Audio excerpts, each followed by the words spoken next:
What's up, guys? Welcome back to another video, and I'm pretty sure you guys have a lot of questions.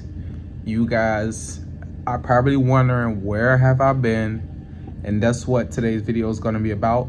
I'm going to be covering a lot of things, such as updates, where am I at on a transplant list, why I haven't uploaded any new videos in a while, what's coming next for the YouTube channel, etc., etc.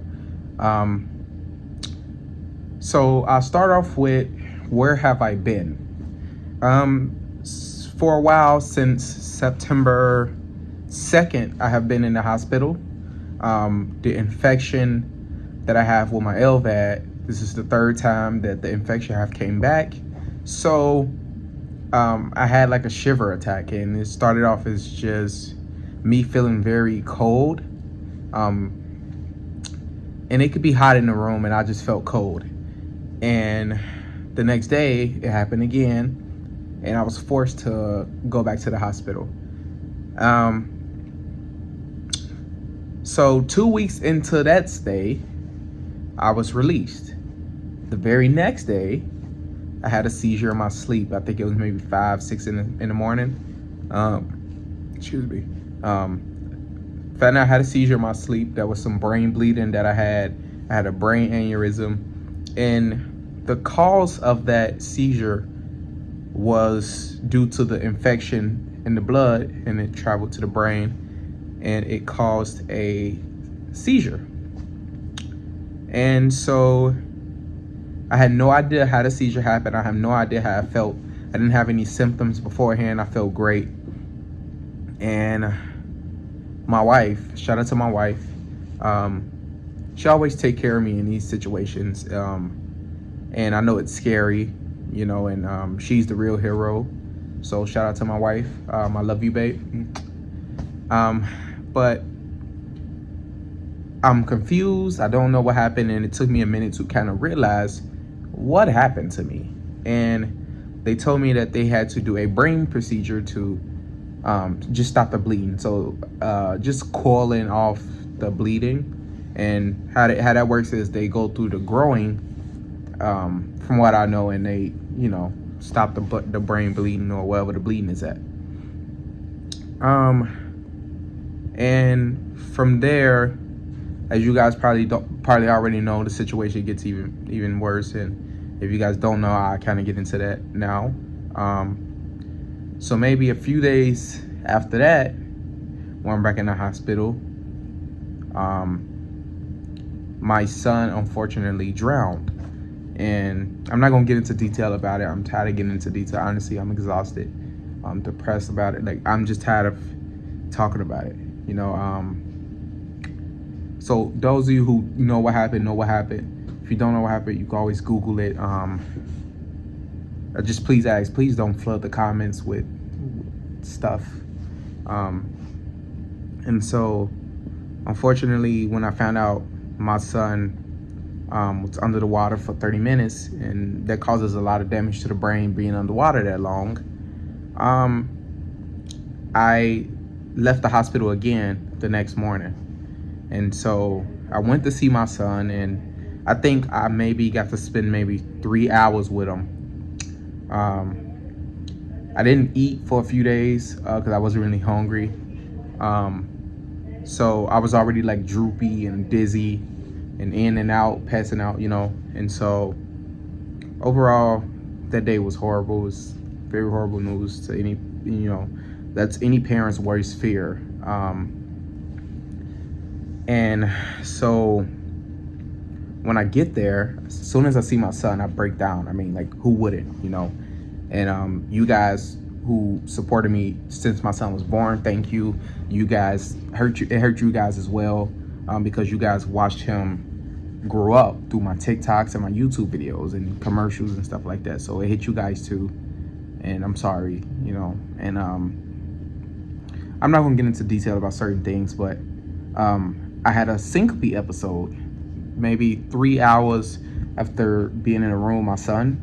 The room started spinning around again, and I started sweating bullets. Not literally bullets, but I started sweating really bad. And the crazy part was, I was sitting right under the AC, and as you guys know, in a hospital, the AC, when you're sitting right under the AC, it's cold. So I took off my shirt and I started like stuttering really, really bad. Like it got hard for me to really even talk. And so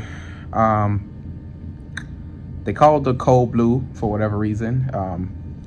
And I was transported back to the hospital. So that's why, yes, I was initially released twice, but I'm not counting those days because it didn't last long. So it wasn't a full 24 hours. So I'm not counting those days. So since September 2nd, I have been in the hospital, and it is, I don't know, I think like October 8th, something like that. I kind of lost track of time.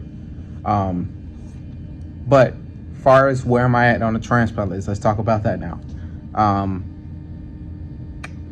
Far as the transplant list, due to this is the third time I've had an infection, and the third time I've had a PICC line, and with the brain bleed and seizure, I was bumped up to a status 2. Now a status 2 is, it's like right there, you know. So I was very happy to hear that I was a status 2, and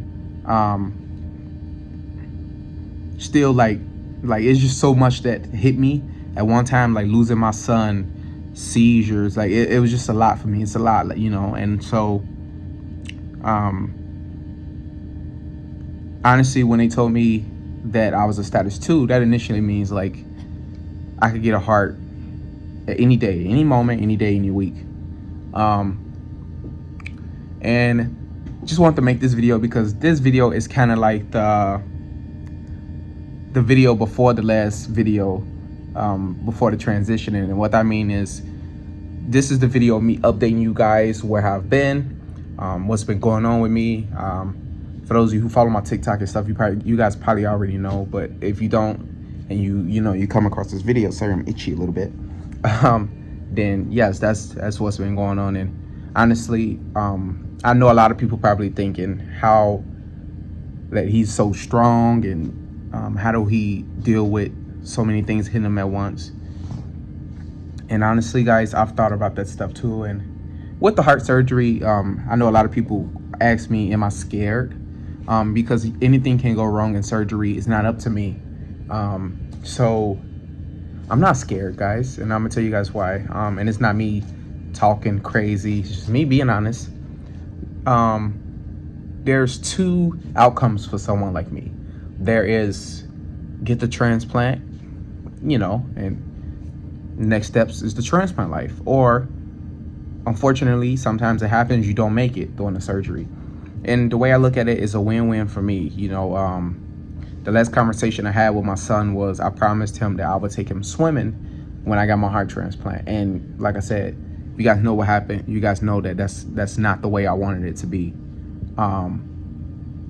So if I don't make it, I'll be swimming with my son in heaven. And you know, so that's why this is so important to me, to go through with the transplant. Because if I get the transplant, I'm okay. And that first swim would be the most amazing swim because it's dedicated to him. He was my reason for 3 years to keep fighting. He was the reason why I didn't give up, him and my wife. And I made him a promise, and I'm a man of my word, and I like to keep my promise. And that's why I'm continuing for him. And I guess this video to you guys is kind of like my therapy. So I'm sorry if I'm talking you guys' ears off. But it's a lot for somebody with end-stage heart failure, waiting for a heart transplant. I'm actually living in here until I get a heart transplant. I am going to show you guys around a little bit because my room is huge, and there's a lot of perks. So let me get to that, and let me show you guys what my room looks like. So guys, this is a tour of my room. It's actually pretty big, guys. Look at that. That's my son's blankets. It's a hoodie that says his name, Jojo. There's the table that actually turns into a bed with the pop of a button. Let me show you guys how that works. So initially, guys, it's this button, and you kind of turn it into a bed. So let me back up so you guys can see that.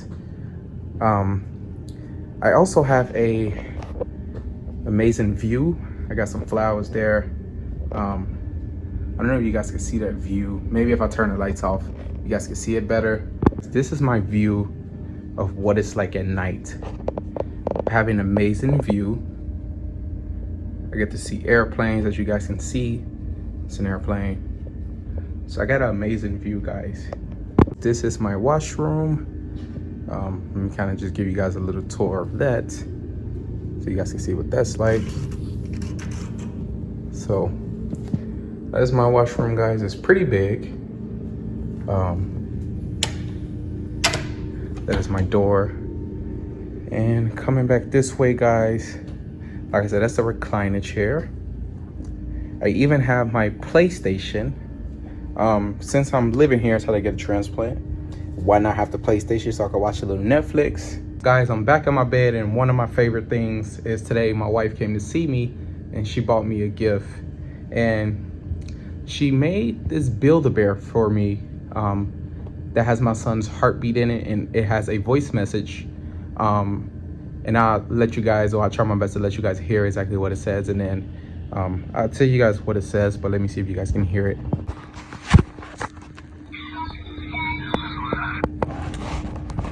Yes, and I love this thing. It's amazing. So thank you to my wife. It honestly helps a lot, guys. And I have been through so much in a short amount of time, and let me just tell you guys,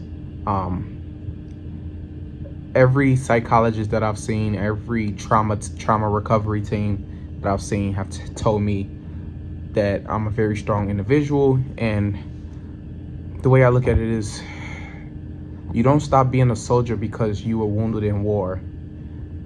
We all know what happens with war. In war, there comes casualties, and this wasn't just my fight. This whole 3 years of fighting heart failure wasn't just my fight. It affected my son. It was my wife's fight. It was his fight. And I really do hate that this unfortunate incident happened to my son, because honestly, everybody knows I love my son. Everybody knows my wife loves my son. We love our kid, and we wanted to be the ones to go before him. We wanted him to live life. And although it was a short 3 years with my son lived life. Like, that kid was all about life. And so now we are going to be talking about the plans after transplant and where the YouTube channel will be heading after everything like that. Now, guys, once I get the transplant, I'm still going to be LVAD dad. But the channel will be taking a direction, a turn in direction. I'm still going to be making LVAD videos, still going to be helping you guys out the best way I can for new LVAD patients, and just to give you guys, you know, from one LVAD patient or one LVAD patient to another. I didn't get the transplant yet, but when I get the transplant, I will post another video about that. But I want to try this new thing, this new series called Transplant Versus. And essentially what that is new start with a new heart. I'm going to be trying new things for the first time with a new heart. I'm going to be trying old things just again now that I have my new heart. So say, for example, when I had heart failure, I couldn't run because I would get out of breath. So little things like that, like trying jogging again with a new heart and riding bikes again, and just see how I like it. If it's something new that I try, I will give it a rating 1 through 10. Do I feel any different? How do I feel about it? Do I like it? Would I do it again? Those kinds of things. Anybody who knows me knows that when I do stuff, it has a purpose and a reason. And the reason for the Transplant Versus series is to give hope to people who have an LVAD or need a transplant, and just show them this is what you have to look forward to. For example, being an LVAD patient, when it rains, I can't be in the rain. So whenever it's pouring down rain, I would get yelled at to go in the house, and I haven't felt real rain like pouring down on me in 3 years. So that's where this series come in. You know, you may see other family members enjoying these moments with me. There's a lot of promises I made for my son, and that's the reason why I'm fighting and keep fighting, and I haven't given up. So the day it rains and the day I'm cleared to swim and things like that, I will have the GoPro. That's the waterproof camera. So I will have that out. You guys will get to see and get to experience that first time feeling again with me. Because I haven't been able to swim in 3 years. Haven't really been able to shower. I could wash up, but not being able to really shower because of the infection. I haven't felt real rain pouring down on me in so long that when it does rain, whoever joins me, we're gonna look like crazy people, and that's okay. I'm gonna go out in the rain. I'm gonna say a speech. I'm gonna have an umbrella, say a speech, you know, and throw the umbrella to the side and just let myself soak in the rain. That's something I want you guys to experience too. But before I end this video, I do want to say I'm sorry to everybody. I'm sorry to everybody who saw my son grow up through my TikTok videos, and I know it hurts. You didn't have to know my son to love him. You didn't have. A lot of people, you know, like I said, you didn't have to know my son to love him. Like, we don't know all the ingredients in a pizza, but we know we love it. So seeing my son, he was so so loving, so chunky. He has so many nicknames. Tank, Bubba, that was my nickname for him. Everybody had their nickname for him, and it's just sad. You know, I'm not gonna say I'm not sad or hurt. I'm very hurt, and even making this video took so much. It took everything I had in me to make this video, but this has been a unique story, guys, and I would feel so bad if I just stopped doing what I'm doing and don't give you guys the ending that you guys been praying for and saying that I deserve and things like that. And I know my son wouldn't want me to give up either, so which is why I gathered up the strength and everything I had in me to make this video. Now, guys, my son, like I said, this is not just my fight. My son was a part of this fight too, and my son watched as his dad became a hero to many people and became an inspiration to many people, and my son did the exact same thing. As I'm waiting for a heart transplant in the hospital, my son, you know, he saved a few people, and my son donated his heart to a 2-year-old in Canada, and honestly, I'm so effing proud. Like I have to remember that there's kids that watch me, so I can't swear. I'm so proud of my son. And Bubba, if you're watching, just know that I'm proud of you. Just know you're a hero to many people. You're my hero. And it's like it's really hard to not even get emotional because of it, because it hits home, because I'm in here waiting for a heart transplant, and my son, yeah, he changed the world and changed a lot and saved some people. And honestly, I'm so proud. I'm so lucky that I was even chosen to be his dad. And you know, let me stop before I start crying. Guys, that's it for this video. I hope I explained where I've been, and I hope you guys can understand. A lot just been hitting me back to back. So I don't know how long I'll be in the hospital, but when they tell me that they got a transplant for me, I will make that video. And guys, until then, if you guys want to help out in any way that you guys can, or even just to say a prayer or share it, I will put my GoFundMe in the description. So if you guys want to donate anything helps. And I do love you guys, and thank you guys for following me throughout this whole LVAD Dad journey. I will forever be LVAD Dad. And I love you guys. Thank you so much.